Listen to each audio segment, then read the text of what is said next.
Welcome to nation info hub.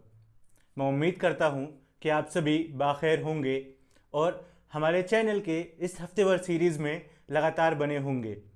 जैसा कि आप सभी को पता है कि हमने इस हफ्तेवार सीरीज़ का नाम दिया इंडियन लॉ फॉर ऑल या हिंदुस्तान का कानून सबके लिए, और उसी के तहत हमने सबसे पहले भारत का सुप्रीम डॉक्यूमेंट जो है, सर्वोपरि डॉक्यूमेंट जो है इंडियन कॉन्स्टिट्यूशन, वो पढ़ना शुरू किया। हमने इंडियन कॉन्स्टिट्यूशन हमने इसलिए पहले पढ़ना शुरू किया क्योंकि इसमें आपके सिटीजनशिप राइट के बारे में बताया गया है, इसमें आपके फंडामेंटल राइट्स के बारे में बताया गया है, इसमें ड्यूटीज़ बताया गया है, इसमें पार्लियामेंट की ड्यूटीज़ को बताया गया है, रिस्पॉन्सिबिलिटीज़ को बताया गया है और सब चीज़ बताया गया है इसी में।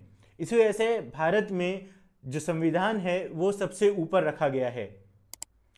पिछले कुछ वीडियो में हमने इंडियन कॉन्स्टिट्यूशन का पार्ट 5 जो है एग्जीक्यूटिव यूनियन के बारे में जो बात करता है, और उसमें खास करके जो प्रेसिडेंट के बारे में बात करता है कि उसका ऑफिस कैसा होगा, उसका टेन्योर कितना होगा, उसका इलेक्शन कैसे होगा, इन सब चीज़ों के बारे में बात किया है। पिछले वीडियो में हमने बात किया था वो था article 61 impeachment of the president, महाभियोग राष्ट्रपति का। अगर आपने हमारा पुराना वीडियो नहीं देखा है तो हमारे चैनल के playlist Indian law for all पर जाकर देख सकते हैं, क्योंकि ये एक साथ चल रहा है तो इसके पहले का वीडियो देखना ज़रूरी हो जाता है। तो चलिए आज हम देखेंगे पार्ट 5 का आखिरी जो है वो है कि आर्टिकल 62 इंडियन कॉन्स्टिट्यूशन का पार्ट 5 जो है उसका चैप्टर 1 जो है उसमें आर्टिकल 52 से लेकर 62 तक है, और आखिरी में 62 आता है जिसमें बताया गया है कि ट्रांजिशन पीरियड जो होगा वो कैसा होगा। मतलब कि जो प्रेसिडेंट है, एक आउटगोइंग प्रेसिडेंट होगा, एक इनगोइंग प्रेसिडेंट होगा, उनके बारे में यहाँ पर जिक्र किया गया, उनके बारे में यहाँ पे बताया गया कि कैसे उनको कब और किस टाइम पे इलेक्शन किया जाएगा और कब जाके उनके ऑफिस में एंट्री होगी। तो ये बात बताया गया है इंडियन कॉन्स्टिट्यूशन का आर्टिकल 62 उसके क्लॉज 1 और क्लॉज 2 में है। तो चलिए जानते हैं हम कि आर्टिकल 62 का क्लॉज 1 और क्लॉज 2 क्या कहता है। तो आर्टिकल 62 जो है वो साफ साफ कहता है कि टेन्योर खत्म होने से पहले जो है इलेक्शन होना चाहिए। आर्टिकल 62 का क्लॉज 1 जो है वो कहता है इससे पहले कि राष्ट्रपति का टेन्योर खत्म हो एक इलेक्शन होना चाहिए, ताकि जब उनका टेन्योर खत्म हो जाए तो दूसरा इंसान उसको कैरी ऑन कर सके, उसको आगे कंटिन्यू कर सके।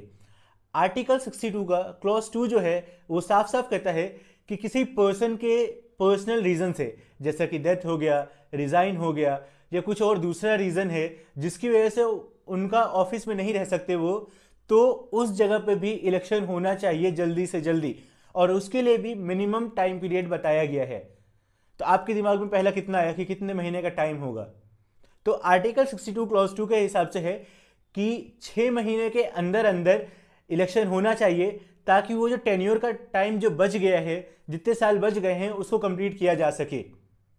अब ये ज़रूरी हो जाता है क्योंकि हमारा देश जो है वो बहुत बड़ा है और यहाँ पे राष्ट्रपति जो है, जो प्रेसिडेंट है, वो हेड ऑफ स्टेट है, तो उसका होना बहुत ज़रूरी बन जाता है।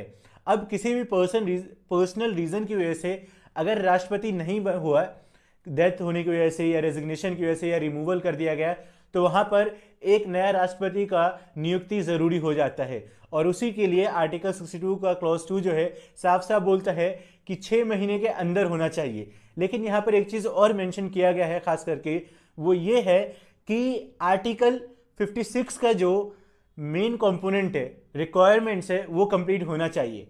अब आप सोच रहे होंगे कि आर्टिकल 62 क्या है। इसको हमने अच्छी तरीके से अपने पिछले वीडियो में जिक्र किया हुआ है। आप हमारे चैनल के प्लेलिस्ट पे जाकर आर्टिकल 56 को देख सकते हैं और समझ सकते हैं कि आर्टिकल 56 में क्या बोला गया है। तो इंडियन कॉन्स्टिट्यूशन का आर्टिकल 62 जो है वो साफ साफ बात करता है कि कैसे एक्सपायरेशन ऑफ जो टेन्योर है प्रेसिडेंट का, उससे पहले एक इलेक्शन होना चाहिए, और उस इलेक्शन में ये बात हो जाना चाहिए कि आगे जो ऑफिस में है वो कौन बैठेगा। और दूसरी बात यहाँ पे ये भी बोल दिया गया कि कैसे अगर किसी पर्सनल रीज़न की वजह से राष्ट्रपति नहीं है, उसकी डेथ हो गई या रिमूव कर दिया गया या उन्होंने रिज़ाइन कर दिया, तो इस हालात में भी 6 महीने के अंदर अंदर इलेक्शन होना चाहिए और ऑफिस को फिल करना चाहिए। ये बताया गया है इंडियन कॉन्स्टिट्यूशन का आर्टिकल 62 में। अब कुछ इंटरेस्टिंग बात भी आप जान लीजिए। जब हमारा देश का संविधान बन रहा था तो कॉन्स्टिट्यूंट असेंबली जो है उसकी ड्राफ्टिंग कमेटी जो है बहुत सारा डिस्कशन करती थी किसी भी आर्टिकल को लेकर। तो यहाँ पर आर्टिकल 62 को लेकर भी बहस हुआ और इस पे दो क्रिटिसिज्म आए। पहले ये आया कि क्या राष्ट्रपति का टेन्योर कितना भी हो वो अगले वाले राष्ट्रपति का उतना ही 5 साल का होगा या नहीं होगा। दूसरी बात ये थी कि क्या प्रेसिडेंट का टेन्योर जो है वो पार्लियामेंट के टेन्योर के साथ ही होना चाहिए क्या। तो यहाँ पर हमारे देश के जो ड्राफ्टिंग कमेटी के हेड हैं थे उस टाइम के डॉक्टर भीमराव अंबेडकर, उन्होंने साफ साफ बोला कि प्रेसिडेंट का टेन्योर जो है वो अलग चल रहा होगा और जो पार्लियामेंट है उसका टेन्योर अलग चल रहा होगा। ऐसा क्यों? क्योंकि उन्होंने बोला कि प्रेसिडेंट का जो पोस्ट है वो सर्वोपरि है, वो सबसे ऊंचा है और उसको बनाए रखना चाहिए, भले ही वो उस बीच में किसी गवर्नमेंट जो है जिसकी सरकार बनी हुई है किसी की भी, वो सरकार बदल ही क्यों ना जाए। अगर उनका 5 साल का टाइम है तो वो 5 साल पूरा होना चाहिए। दूसरा जो था वो ये था कि एक्सपायरेशन का जो पीरियड है ट्रांजिशन का, वो पहले ही बता दिया गया है। पहले ही बता दिया गया कि इलेक्शन कब होगा और टेन्योर कैसे होगा, इसमें बता दिया गया है। तो यहाँ पे इस चीज़ के लिए कोई भी क्रिटिसिज्म नहीं होना चाहिए। हर बार कोई भी जो ड्राफ्ट लाया जाता है किसी भी आर्टिकल का, उस पर हमारे देश में अच्छी खासी बहस हुई है और उसके बाद किया गया है। इसीलिए आर्टिकल 62 में हम साफ साफ देखते हैं कि उसमें बताया गया एक्सपायरेशन पीरियड क्या होगा। उसके बाद 2 क्लॉज दिया गया और उन दोनों क्लॉज को फुलफिल होने के लिए बताया गया। पहले क्लॉज में ये बोला गया कि टेन्योर खत्म होने से पहले ही एक इलेक्शन होना चाहिए, जिससे बात साफ हो जाए कि अगला प्रेसिडेंट कौन बनेगा। और दूसरे क्लॉज में ये बताया गया आर्टिकल 62 के कि कैसे कोई भी प्रेसिडेंट के पर्सनल रीजन की वजह से अगर वो ऑफिस में नहीं है, उनके डेथ होने की वजह से, रिजाइन करने की वजह से या उनके रिमूवल की वजह से, तो 6 महीने के अंदर अंदर इलेक्शन होना चाहिए और नया राष्ट्रपति नियुक्त कर दिया जाना चाहिए। तो ये है इंडियन कॉन्स्टिट्यूशन का आर्टिकल 62। इंडियन कॉन्स्टिट्यूशन का आर्टिकल 62 साफ साफ बात करता है कि ट्रांजिशन पीरियड में क्या होना चाहिए और कैसे किया जाए और कितनी जल्दी में किया जाए। तो हमने आपको बता दिया कि आर्टिकल 62 का सबसे पहले बात ये बोला गया कि जब टाइम खत्म होने वाला हो राष्ट्रपति के टेन्योर का, उनके कार्यकाल का, तो उससे पहले एक इलेक्शन होगा, जिससे साफ बात हो जाएगी कि अगला प्रेसिडेंट कौन बनेगा, राष्ट्रपति कौन बनेगा। तो इस तरह यहाँ पर हमारा एंड हुआ इंडियन कॉन्स्टिट्यूशन का पार्ट 5 का चैप्टर 1। पार्ट 5 जो है वो आर्टिकल 52 से लेकर 62 तक चलता है, जिसमें यूनियन एग्जीक्यूटिव के बारे में बात किया गया और इसमें खास करके बताया गया कि प्रेसिडेंट के बारे में, प्रेसिडेंट के qualification, eligibility criteria, tenure, election, और आखिर में आके हमने देखा कि कैसे प्रेसिडेंट के ट्रांजिशन पीरियड का जो है उसके बारे में बताया गया।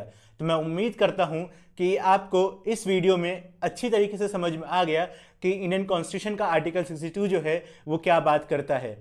अगर आपको ये वीडियो इन्फॉर्मेटिव लगा तो please like, subscribe and share. आप जितना ज़्यादा इसके ऊपर लाइक करते हैं, इसको शेयर करते हैं, उतनी ज़्यादा लोगों को हमारी रीच पहुंचती है और जितने ज़्यादा लोगों को पता चलता है कि हमारे देश का संविधान जो है इतना सर्वोपरि क्यों है और इसमें क्या क्या बातें बोली गई हैं। तो मैं उम्मीद करता हूं कि आप भी चाहते होंगे कि ज़्यादा से ज़्यादा लोगों को पता चले कि हमारा संविधान कैसा है और उसके बारे में क्या क्या बोला गया है, उसके अंदर क्या क्या लिखा गया है। तो इसी पर मैं करता हूं आज का ये वीडियो ख़त्म। कि आपके पास अगर हमारे लिए कोई और सजेशन होगा तो आप नीचे कमेंट में हमें लिखकर बताएंगे। Thank you for watching nation info hub.